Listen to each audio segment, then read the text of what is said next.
Contrologers, I'm Gloria Gasperi from Italy. I'm here in my studio in Liguria with the lovely Erika today, who is helping me to give you this tip about the pelvic lift. Okay, we are working on that today. So lie down, honey, check the headpiece, So personally, we are at the end of our reformer when we do the pelvic lift, so I don't use force springs here, even though you use force springs in the footwork. So we have 3 or 2 springs here. So we are in the pull down part and we already work, so I want more connection here in the stomach. So do your pelvic lift, just go. Good, open and close the carriage. So stretch and bend, find a good push out and push in, push out and push in. Remember again, we are at the end of our reformer session, so it's where we are putting everything together and we are supposed to have learned to use our stomach to lift the low back and to push from the right place. Go down. So thank you. Now I tell you what I usually notice and what's the tricky part for me here.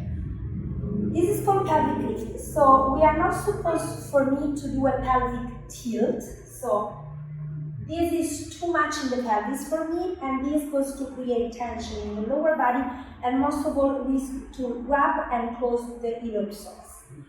What I often see that people, to avoid the total pelvic tilt, do it again, they just go up, so too much this way. So none of the two is really the right one for me. Go down again.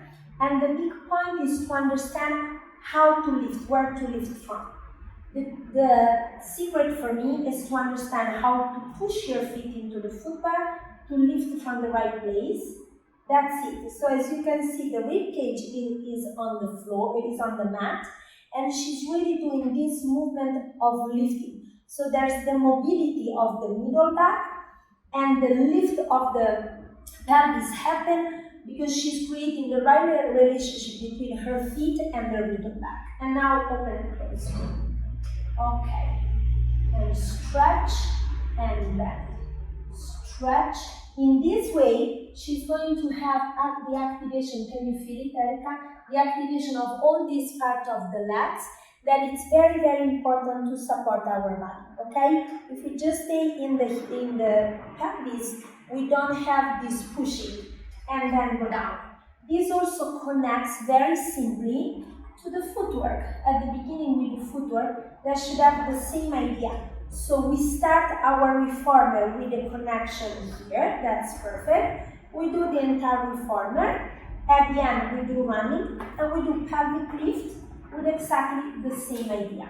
My ideal position for me here is with the arches that have the corners of the footbar. You can also choose the variation with the arches, or always the arches in contact because they hug and connect in a very good way this diaphragm to the center. And this version with the legs parallel, so go up, and we do exactly the same. Okay, you can choose according to the body and what you are working on that body at that time. Thank you very much, honey. You can go down, stand up, smile to our people, and thank you so much. Bye bye, see you next time.